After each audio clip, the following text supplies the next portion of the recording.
আসন্ন উপজেলা পরিষদ নির্বাচনে অংশ নেয়ায় বিএনপি থেকে বহিষ্কার করল ৭৩ জনকে। দলীয় সিদ্ধান্ত অমান্য করে প্রথম ধাপের উপজেলা পরিষদ নির্বাচনে অংশ নেওয়া ৭৩ জনকে বহিষ্কার করেছে বিএনপি। আজ শুক্রবার বিকেলে গণমাধ্যমে বিজ্ঞপ্তি পাঠিয়ে বহিষ্কৃত ব্যক্তিদের নামের তালিকা প্রকাশ করা হয়। তাতে বলা হয়, দলীয় গঠনতন্ত্র মোতাবেক বাংলাদেশ জাতীয়তাবাদী দলের প্রাথমিক সদস্য পদ সহ সব পর্যায়ের পদ থেকে তাদের বহিষ্কার করা হয়েছে। বিএনপি সূত্র জানিয়েছে, যাদের বহিষ্কার করা হয়েছে তারা উপজেলা পরিষদের চেয়ারম্যান, ভাইস চেয়ারম্যান ও মহিলা ভাইস চেয়ারম্যান পদে প্রার্থী হয়েছেন। দলের সর্বোচ্চ নীতি নির্ধারণী পর্ষদ স্থায়ী কমিটির বৈঠকে উপজেলা নির্বাচন বর্জনের সিদ্ধান্তের পর তাদের নির্বাচন থেকে ফেরানোর নানা চেষ্টা করা হয়। এ লক্ষ্যে প্রার্থীদের কাছে স্থায়ী কমিটির সিদ্ধান্তের একটি চিঠি পাঠানো হয়। পাশাপাশি দলের কেন্দ্রীয়, বিভাগীয় ও জেলা পর্যায়ের নেতাদের বিশেষভাবে দায়িত্ব দেওয়া হয় নির্বাচনে অংশ নেওয়া নেতাদের বোঝানোর জন্য।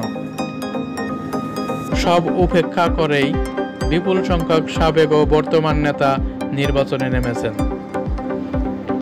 এ বিষয়ে আজ বিদ্রোহী নেতাদের বিরুদ্ধে সাংগঠনিক ব্যবস্থা নেয়ার কথা জানায় বিএনপি।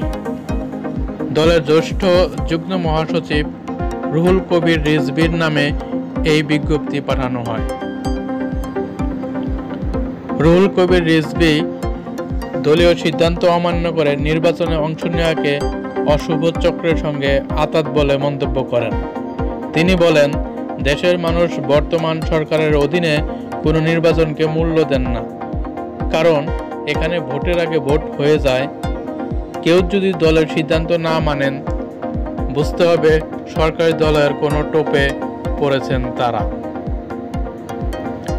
এখানে উল্লেখ্য যে উপজেলা নির্বাচনে প্রার্থী হওয়ায় ৬৩ জনকে বিএনপি আগে নোটিশ দিয়েছিলেন।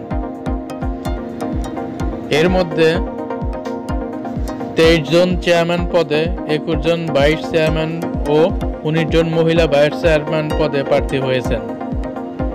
গত মঙ্গলবার রাতে তাদের নোটিশ পাঠিয়ে ৪৮ ঘন্টার মধ্যে জবাব দিতে বলা হয়।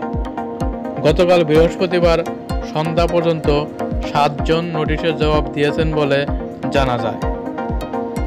তো এই ছিল উপজেলা নির্বাচনের সর্বশেষ সংবাদ।